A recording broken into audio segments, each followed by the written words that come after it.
제가 한 41년 전에 가만히 생각해 보니까 41년 전에 읽은 아주 짤막한, 단편보다 더 짤막한 거를 손바닥 장자를 써서 장편이라고 그러기도 하지요.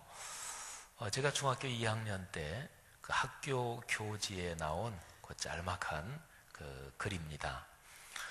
재밌는 얘기인데, 어떤 시골 청년이 있었습니다. 생기기도 잘생기고, 또 마을에서 특별히 연극 같은 걸 하게 되면 이 청년은 언제나 주인공으로 출연을 해서, 그래서 아주 좋은 역할, 남이 어려움을 당하면 막 구해주고 뭐 이런 역할을 주로 맡은 청년입니다. 근데 마을 사람들도 그러고 또 이 청년도 그런 생각이 있었는데, 영화 배우가 한번 돼봐야 되겠다. 그래서 마을 사람들도 아유, 자네 그 서울 가서 그 영화 배우 하면 자네는 성공할 거라고. 그래서 이 청년도 그런 생각을 평소부터 가지고 있어서 이제 서울로 올라갔습니다. 그래서 영화 배우를 이제 뽑는 그런데 이제 지원을 해가지고 이제 심사위원들 앞에 이제 순서를 쭉 기다립니다.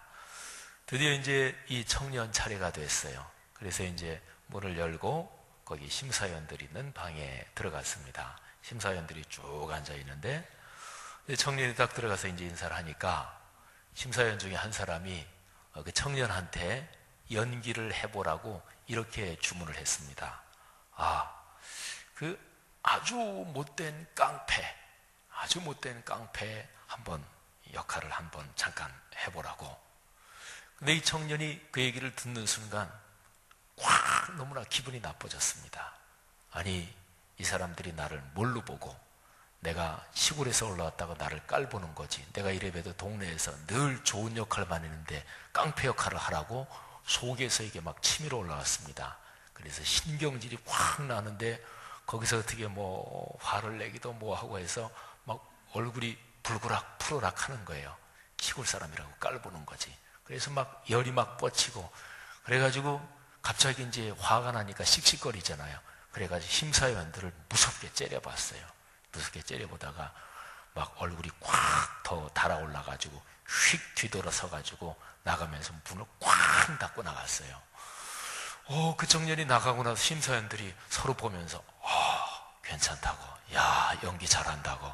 그래서 이제 합격됐다는 어떤 그런 짤막한 얘기입니다. 예수 믿는 사람은요, 성경을 읽으면서 성경에는 의인도 나오고 악한 사람도 나옵니다. 하나님의 축복을 받은 사람도 나오고, 그리고 하나님한테 매를 맞은 사람도 나옵니다. 다 그렇지는 않겠지만 예수 믿는 사람들이 성경을 읽으면서 성경에서 안 좋게 나온 사람은 나하고는 다르다, 자기도 모르게 그렇게 생각하는 경향이 있습니다.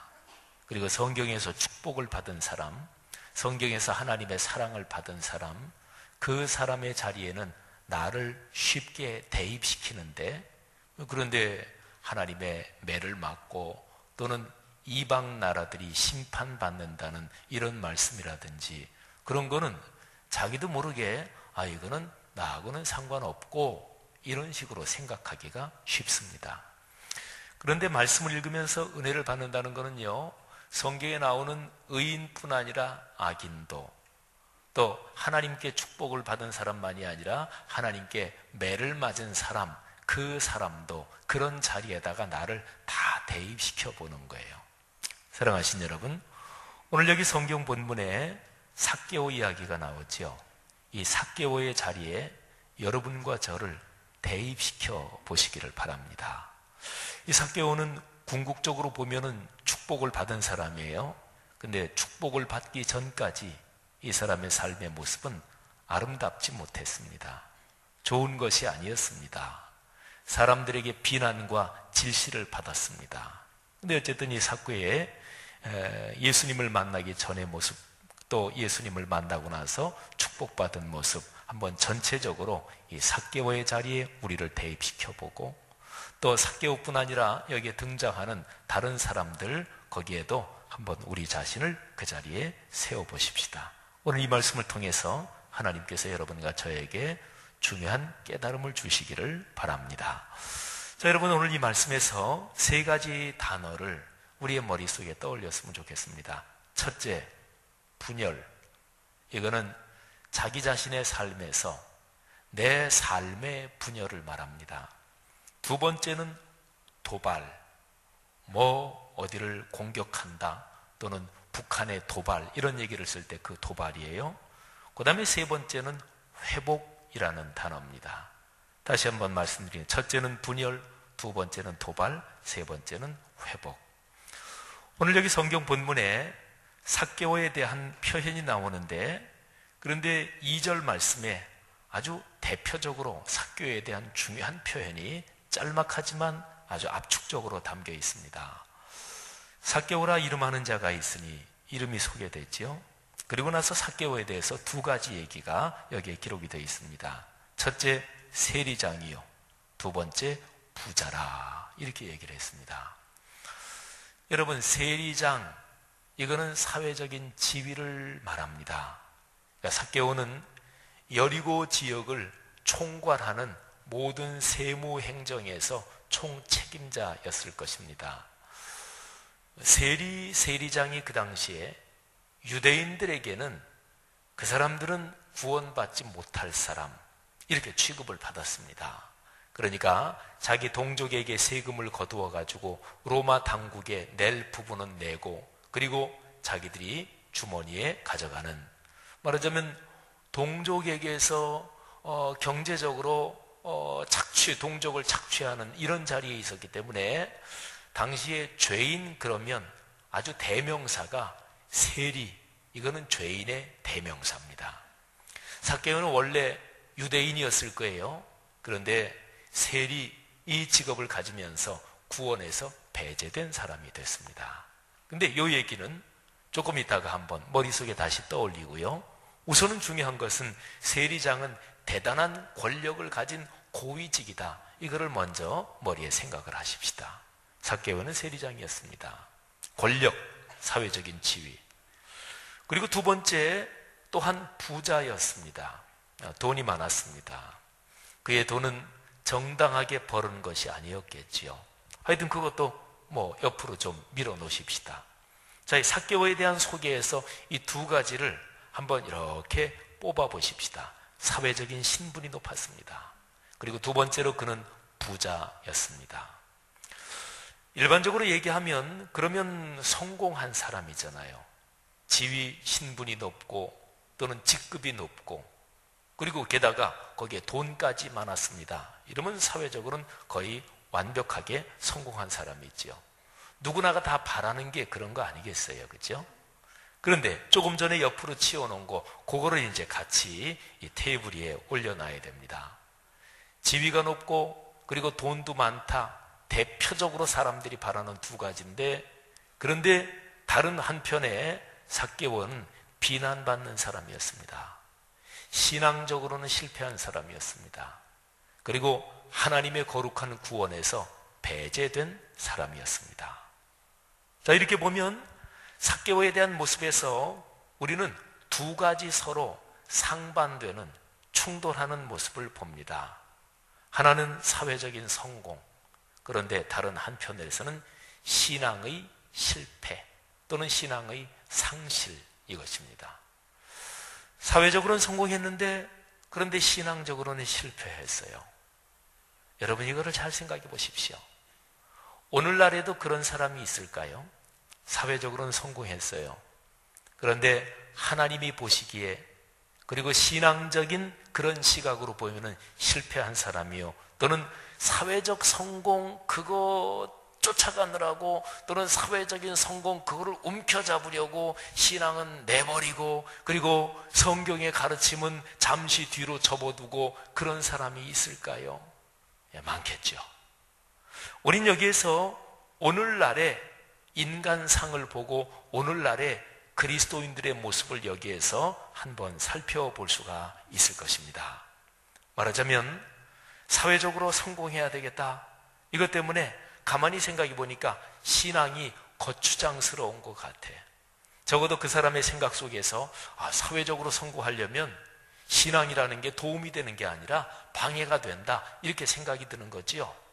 그래서 그거를 옆으로 제쳐놓고, 그리고 사회적으로는 성공했어요.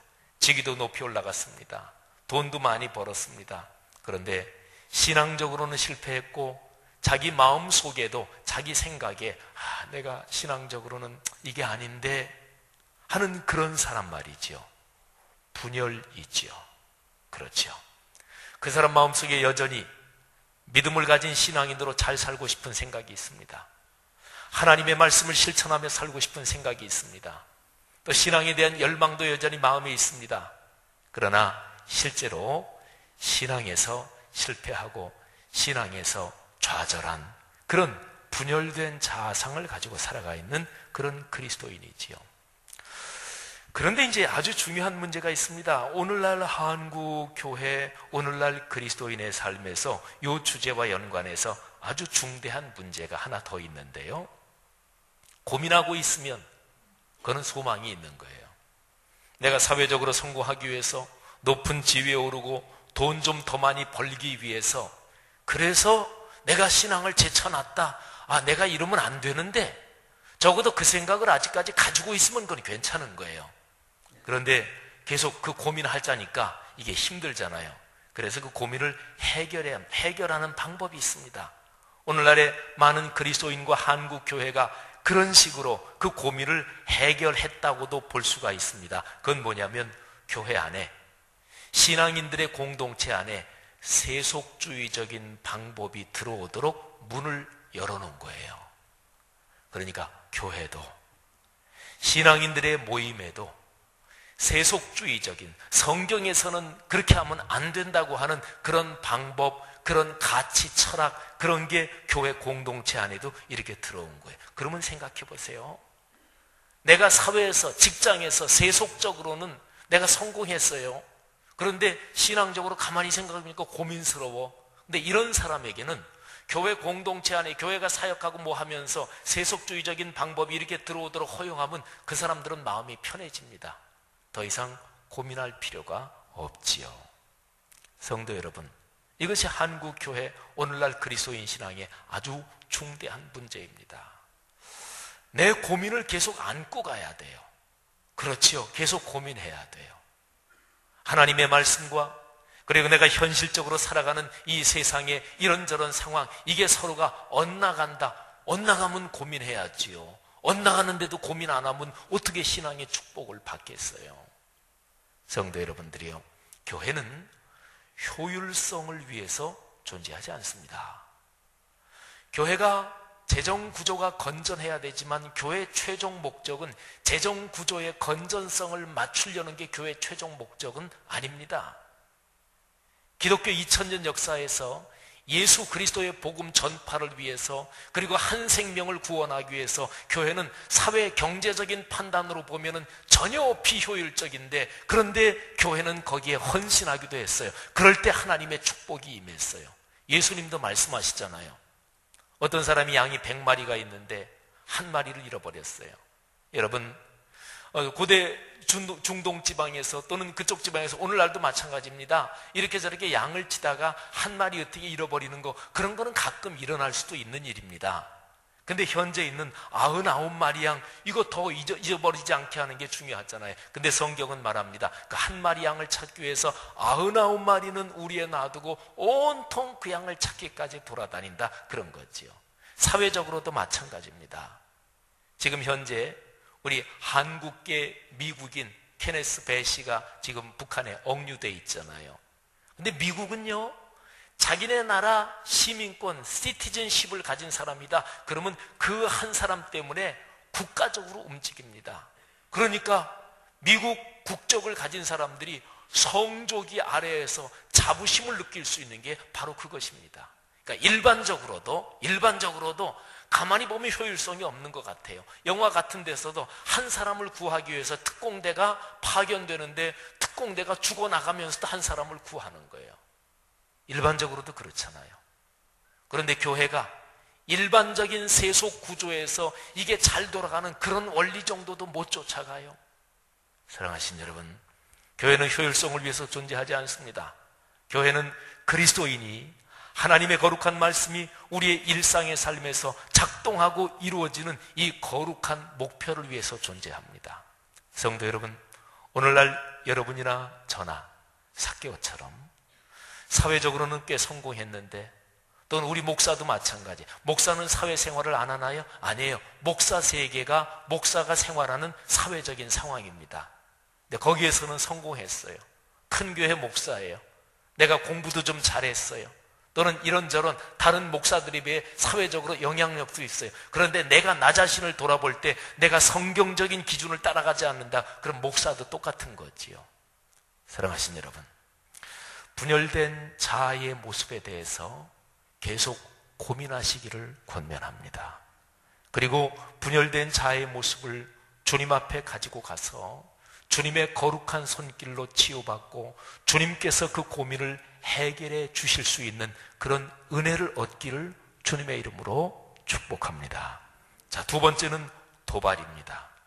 자, 삭개오가 예수님을 만나고 예수님을 보려고 뽕나무 위에, 돌 무화과 나무 위에 올라갔어요. 여러분, 이거는 좀 우스꽝스럽습니다. 왜냐하면 삭개오는 세리장이었거든요. 삭개오가 한참 젊지 않았을 거예요. 한참 젊은 나이에 어떻게 세리장 직위까지 올라가겠어요? 나이가 몇 살인지 나오지 않지만 아마 어느 정도 나이가 있었을 거예요. 그리고 여리고 지역에서는 남들이 손가락질하든 뭐라고 하든지 간에 여리고 지역에서는 대단한 직위와 권력을 가진 사람이에요. 근데 그 삭개오가 돌 무화과 나무 뽕나무 위에 올라갑니다. 좀 우스꽝스럽잖아요. 삭개오는 그만큼 예수 그리스도에 대한 호기심이 있었고, 이 호기심의 내면을 들추어 보면 아까 말씀드린 내 자신의 삶에 대해서 내 스스로가 만족하지 못하고 분열되어 있는 그런 데 대한 마음의 갈급함이 있었다, 이렇게 볼 수가 있겠죠. 근데 예수님이 삭개오가 있는 곳에 이렇게 지나가시다가 쳐다보십니다. 그러면서 얘기하십니다. 삭개오야, 내려오라. 내가 오늘 내 집에 머물러야 되겠다. 삭개오가 얼마나 기뻤는지 6절에 보니까 급히 내려와 즐거워하며 영접했습니다. 그런데 이제 중요한 표현이 있습니다. 7절에 보니까 무사람이 보고 수군거립니다. 야, 저 랍비 예수라는 사람이 죄인의 집에 들어갔네. 이거는 그 당시에 율법으로 금지되어 있는 일이었고, 그리고 하나님의 말씀을 가르치는 랍비로서 이게 바른 처신이 아니었습니다. 그러니까 예수님이 하신 행동은 그 사람들에게 도발적인 것이었습니다. 오늘 특별히 여기 19장 7절 말씀이 중요한 것은 15장과 연결해서 이 19장 말씀이 중요해요. 15장 말씀은 예수님이 세리와 죄인들과 같이 어울립니다. 15장 1절에 모든 세리와 죄인들이 예수님 말씀을 들으러 가까이 나옵니다. 2절에 보니까 사람들이 수군거려요. 근데 15장 2절에서는 바리새인과 서기관들이 수군거립니다. 야, 이 사람이 죄인을 영접하고 죄인들하고 음식을 같이 먹는다. 바리새인들하고 서기관들이 수군거려요. 예수님이 하신 행동이 도발적인 것이었지요. 그렇지 않아도 눈에 가시 같은 그런 행동을 하는데 가만히 보니까 건이 걸린 거예요. 아, 세리와 죄인들하고 같이 먹는다. 저거는 율법에 어긋나는 것이다. 저거는 분명히 율법에 대한 도발이다, 이렇게 본 거지요.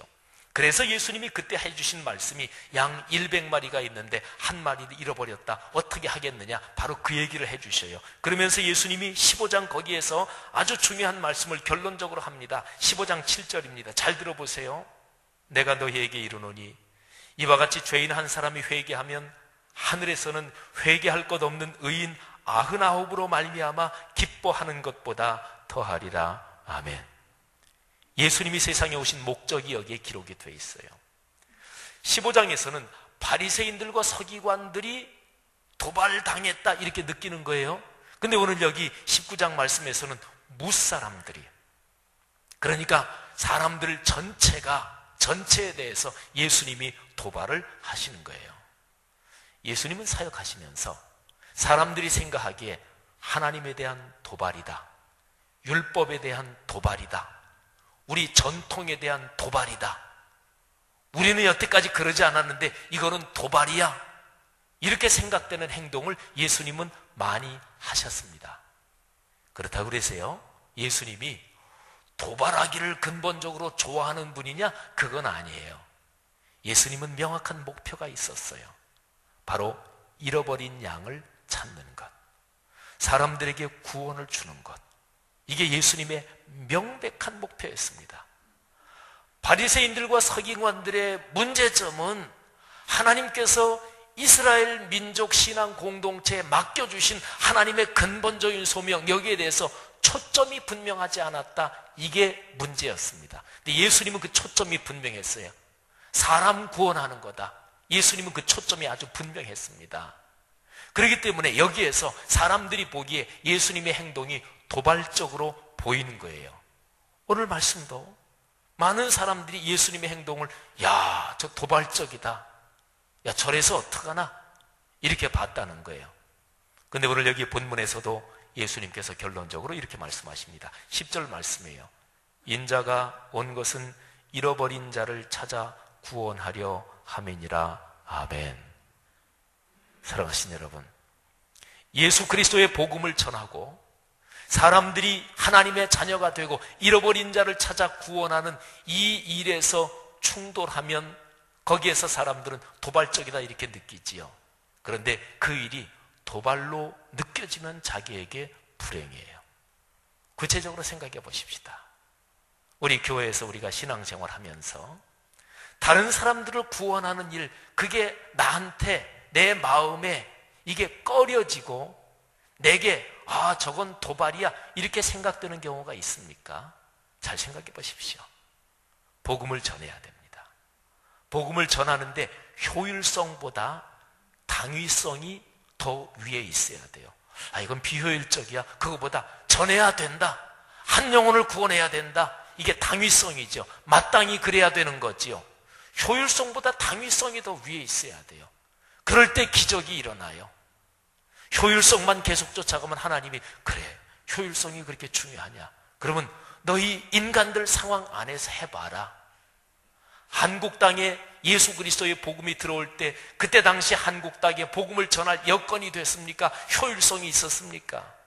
어디에 복음을 전할 때, 기독교의 복음이 전파될 때 거기에 최초의 여건이 다 갖춰졌을까요? 그렇게 해서 기독교 복음은 전파되지 않았어요.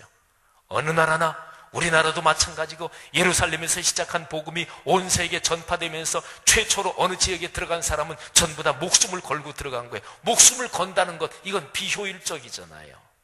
사랑하신 여러분, 교회가 커지면 모험을 하지 않으려고 그래요. 교회가 커지고 결정권을 가진 핵심 멤버들은 매너리즘에 빠질 경우가 많아요. 관리자 입장에 빠질 때가 많아요.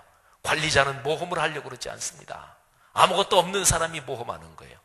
사랑하는 성도 여러분들이요, 우리 교회가 영혼을 구원하고 복음을 전파하는 하나님의 거룩한 목적, 여기에 대해서 초점을 잃지 않기를 바랍니다. 그리고 이 거룩한 목적을 위해 그야말로 거룩한 모험을 하고 도발을 하는 그런 거룩한 축복이 있기를 축원합니다. 그때 하나님께서 기적을 일으켜 주실 거예요. 사실은 우리 교회가 50년을 걸어온 것도 그럴 때만 업그레이드가 됐어요. 그럴 때만 우리는 한 단계 더 뛸 수 있었어요. 가만히 생각해 보세요. 오랫동안 신앙생활에 오신 분들 생각해 보세요. 언제나 1 더하기 1은 2다, 3 곱하기 6은 3, 6, 18, 18이다. 계속해서 이렇게 된 그 상태에서는 부응하지 않았습니다. 뭔가 꿈을 꾸고 기도에 먼저 응답을 받고 그리고서 이렇게 해야 되겠다 하고 헌신하고 결단할 때 그때 하나님이 기적을 일으켜 주셨습니다.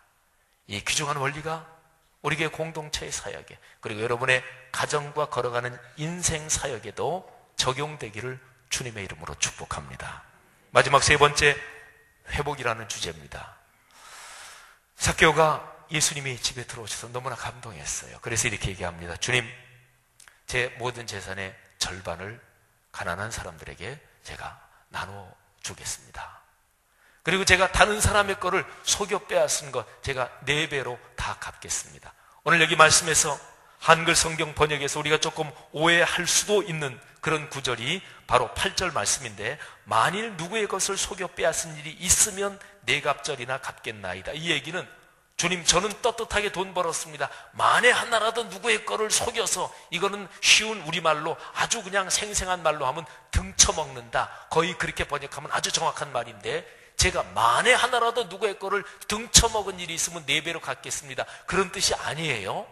삭개오는 부정한 방법으로 돈을 벌었어요. 그러니까 자기 동족에 등쳐먹으면서 돈을 번 사람이에요. 그러니까 이 표현은 주님, 제가 지금까지 살아오면서 다른 사람의 등쳐먹은 거, 다른 사람을 속여 빼앗고 강제로 빼앗은 거, 그거 전부 다 제가 4배로 갚겠습니다. 이런 결단이에요. 주님께서 말씀하십니다. 오늘 구원이 이 집에 이르렀으니 이 사람도 아브라함의 자손이미로다.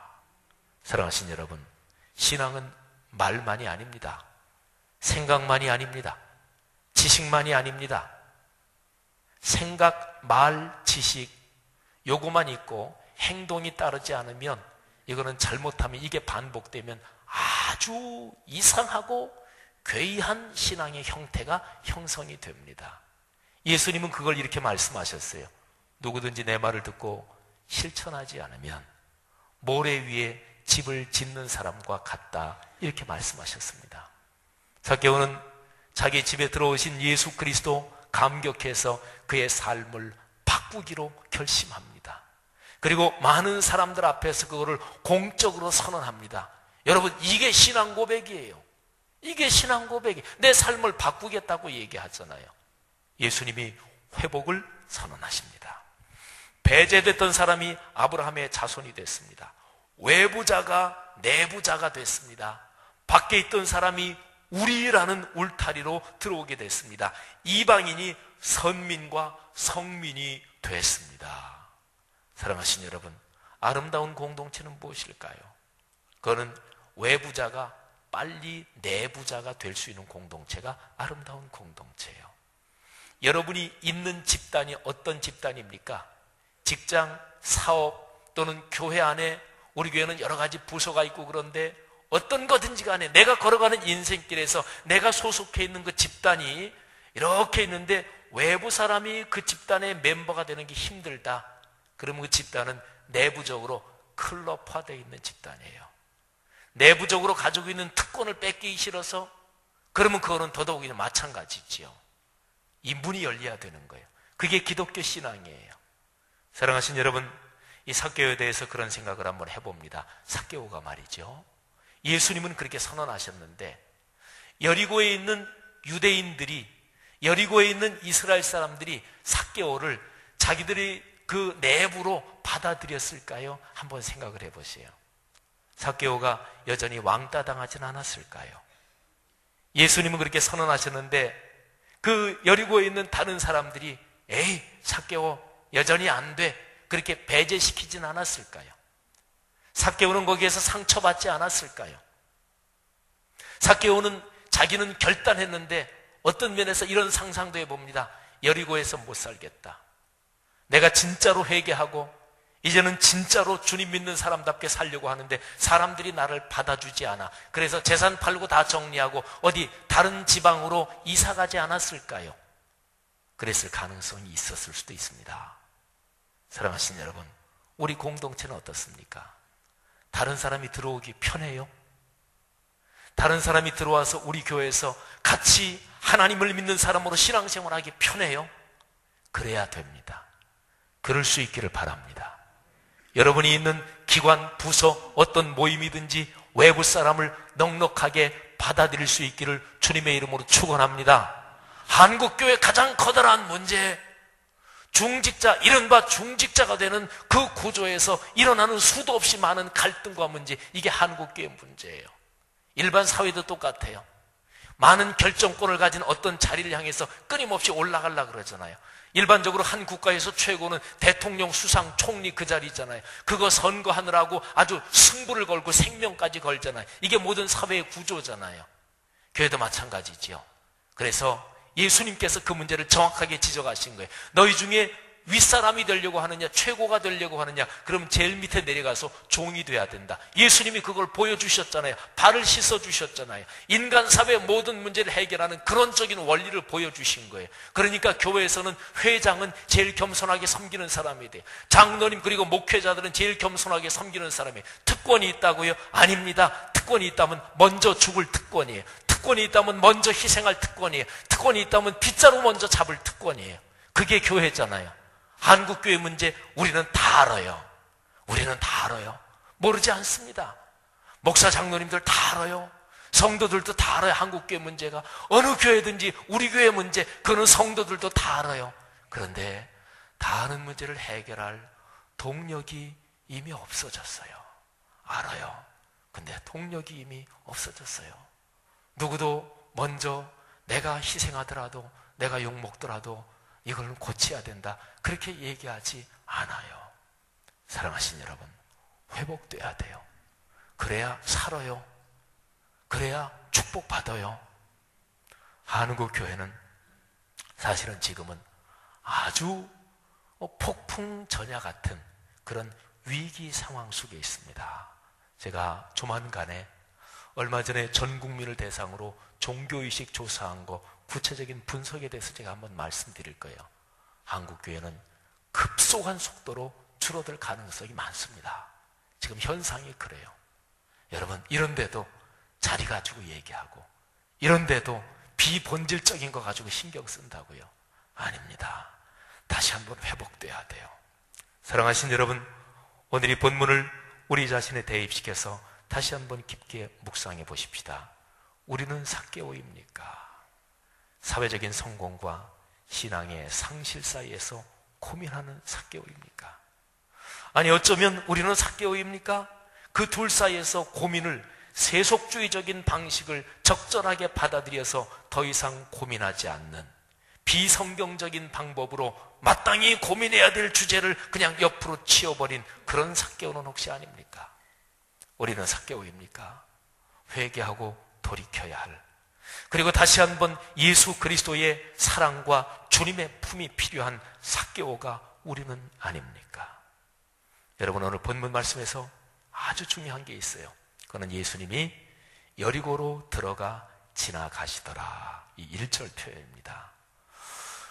여기 누가복음의 전체 문맥에서요, 17장부터 보면 예수님이 쭉 예루살렘으로 지금 가셔요. 저 북쪽에서부터 17장 11절 예수께서 예루살렘으로 가실 때에 사마리아와 갈릴리 사이로 지나가시다가 나병 환자를 거기서 고치지요. 18장 31절에 죽음과 부활을 예고하십니다. 그리고 18장 35절에는 여리고에 가까이 가셨을 때, 여리고로 들어가기 전에 그 바로 직전에서 어떤 맹인을 고칩니다. 그리고 19장으로 넘어가요. 삭개오 얘기해요. 근데 예수님께서 여리고에 원래는 머물라 그러셨던 게 아니에요. 원래는 거기에 묵으려고 그러셨던 게 아니에요. 여리고로 들어가 지나가시더라. 그런데 삭개오를 만나서 예수님은 영혼을 구원하기 위해서 거기에서 하룻밤 아마 묵으셨을 거예요. 이 삭개오의 집에서 머무르시는 거예요. 그리고 예수님은 바로 또 19장 28절 보면 이 말씀을 하시고 예루살렘을 향하여 앞서 가시더라.